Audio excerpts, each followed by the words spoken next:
So here's something I noticed. That eventually I'm going to give you all a list of things with identities to look for.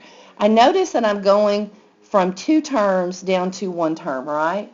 Because on the right-hand side, there's no plus or minus anymore.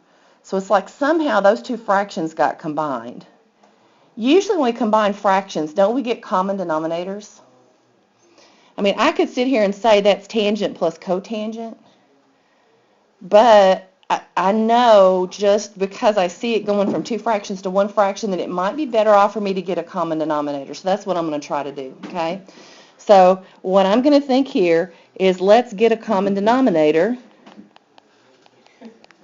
Guys, this stuff's not easy. Focus. Get a common denominator because you're going from 2 terms to 1 term.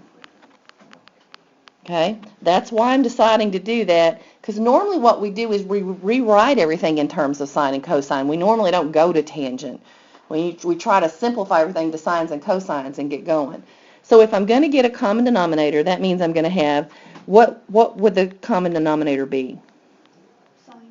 Sine and cosine. Okay, so let me get some room so I can write. So what I'm going to do is I'm going to give the cosine over here needs a, remember, you got to multiply by 1, so it's the top and the bottom get multiplied by the sine. And over here, I'm going to multiply by cosine over cosine. I'm taking the left and I'm trying to work toward getting the right. I am not going to add or subtract from each side. And last year, some of the students didn't understand that. Even after the test, they were arguing with me that what they did was right. But you cannot do that. You start with one side. You pick the side. You usually pick the left side. They usually set it up where you want to go.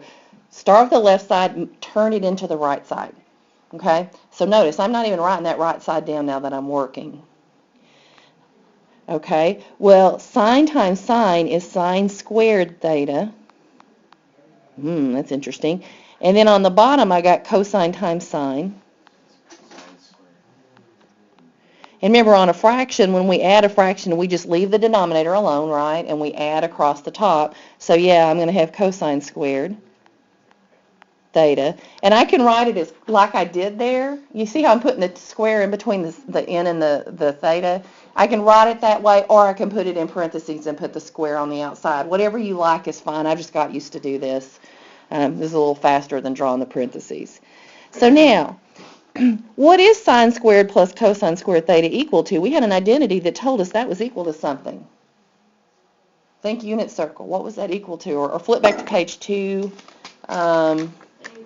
It equals 1 if you flip to 280, right? Page 280 if you want to see that equals 1. So now I have 1 over cosine theta, sine theta. Well, couldn't I split that up now into 1 over cosine theta times 1 over sine theta? Right? Because there's a 1 on top. What is the, now I've got reciprocal functions. What's the reciprocal function of cosine?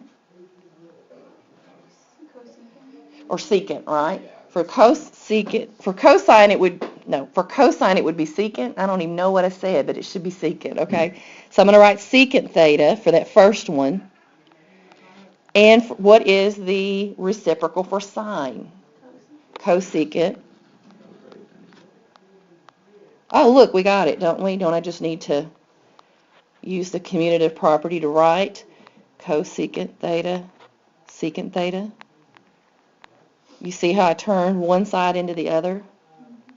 It's always easier to start with the most difficult looking side and work to the easier looking side, okay?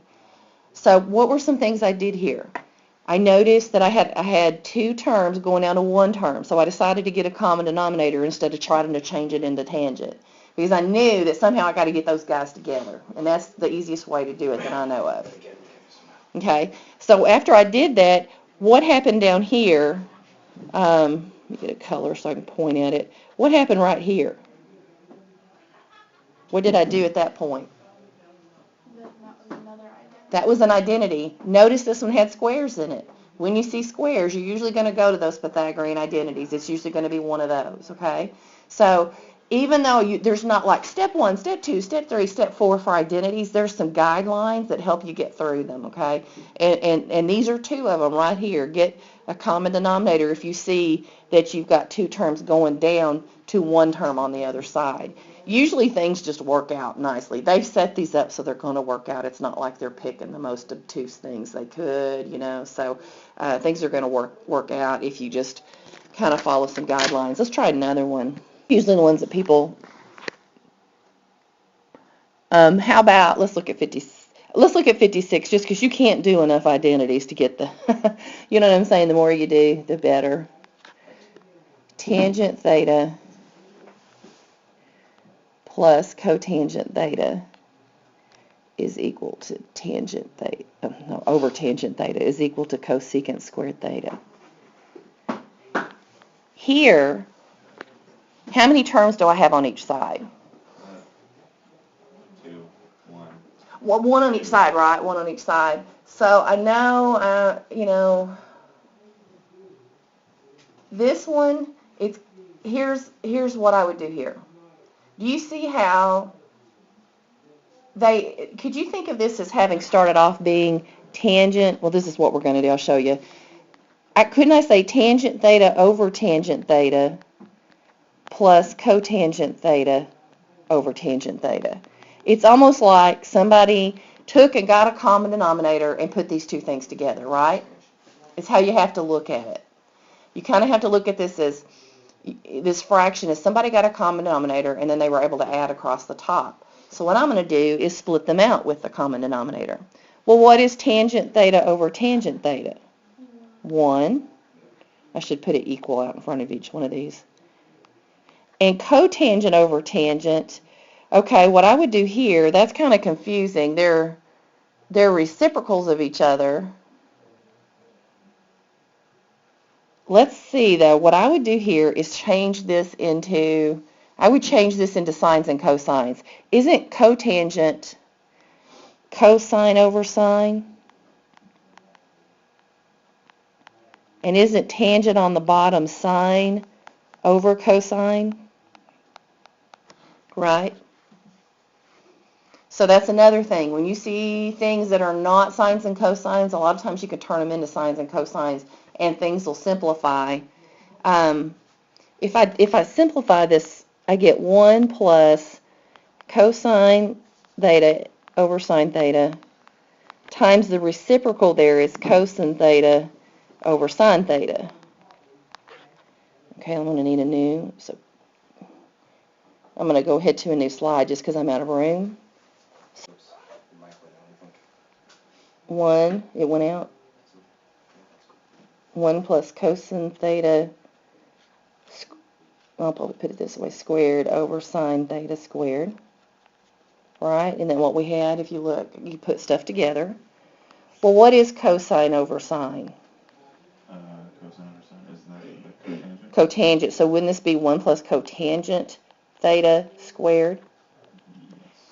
Okay. So now where should I go? I got a square. Where should I go look? I don't know, because you need cosecant squared. Yeah, the Pythagorean identities over there say that 1 plus cotangent squared is equal to cosecant squared. Oh, so already done. They're on page 280. We're done now. Yeah. Boom. Victory. See, you see how these work? Am I adding and subtracting from both sides? No. That's not what I'm trying to prove, that the left side is equal to the right side. The textbook that I had in high school, they would give you ones that wouldn't work just to see if you could figure out that they wouldn't work, and that would be an answer, not possible. That's just cruel.